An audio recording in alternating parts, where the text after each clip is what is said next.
কোরবানির ঈদের নামাজ পড়ার সঠিক পদ্ধতি খুব মনোযোগ সহকারে শুনলে ইনশাআল্লাহ ঈদের দিন নামাজ পড়া নিয়ে কোনো প্যাচ লাগবে না। প্রথমে আপনি পবিত্র অবস্থায় গোসল করে যখন ঈদগাহে যাবেন, ইমাম সাহেবের পিছনে নামাজ পড়বেন, এটাই আপনার নিয়ত। মুখে নিয়ত করার কোনো প্রয়োজন নেই। তারপর ইমাম সাহেবের সাথে আল্লাহু আকবার বলে হাত বাঁধবেন। ইমাম সাহেব সানা পড়বেন, আপনিও সানা পড়বেন। তারপর ইমাম সাহেব অতিরিক্ত 3টা তাকবীর দিবেন। প্রথম তাকবীর আল্লাহু আকবার বলে ইমাম সাহেব হাত ছেড়ে দিবেন, আপনিও হাত ছেড়ে দিবেন। দ্বিতীয় তাকবীর আল্লাহু আকবার বলে ইমাম সাহেব হাত ছেড়ে দিবেন, আপনিও হাত ছেড়ে দিবেন। তৃতীয় তাকবীরের মাথায় ইমাম সাহেব আল্লাহু আকবার বলে হাত বেঁধে নিবেন, আপনিও হাত বেঁধে নিবেন। তৃতীয়বার আর হাত ছাড়তে হবে না।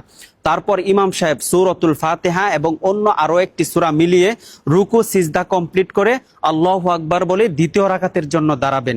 দ্বিতীয় রাকাতে দাঁড়ানোর পরে ইমাম সাহেব সূরাতুল ফাতিহা এবং অন্য আরো একটি সূরা মিলাবেন।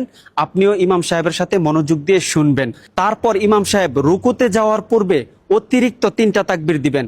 সর্বপ্রথম তাকবীর আল্লাহু আকবার বলবেন, হাত ছেড়ে দিবেন, আপনিও হাত ছেড়ে দিবেন। দ্বিতীয় তাকবীর আল্লাহু আকবার বলে ইমাম সাহেব হাত ছেড়ে দিবেন, আপনিও হাত ছেড়ে দিবেন। তৃতীয় তাকবীর আল্লাহু আকবার বলে ইমাম সাহেব হাত ছেড়ে দিবেন, আপনিও হাত ছেড়ে দিবেন।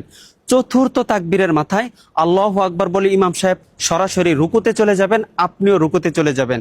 তারপর রুকু এবং সিজদা কমপ্লিট করে ইমাম সাহেব আত্তাহিয়াত, দুরুদ শরীফ, দোয়া মাসুরা এই 3টা পরে ডানে বামে সালাম ফিরিয়ে নামাজ শেষ করবেন। অবশ্যই নামাজের পরে গুরুত্বপূর্ণ একটি বিষয় হচ্ছে ইমাম সাহেব দাঁড়িয়ে খুতবা দিবেন এবং আপনি এটা মনোযোগ সহকারে খুতবাটা শুনবেন, কেননা এই খুতবা শোনাটা ওয়াজিব। তাহলে ইনশাল্লাহ আপনার নামাজ সম্পূর্ণ হয়ে যাবে। আর এই ভিডিওটি সর্বোচ্চ শেয়ার করে দিবেন, যাতে করে সামনে ঈদ আসতেছে সবার উপকারে আসে ইনশাআল্লাহ।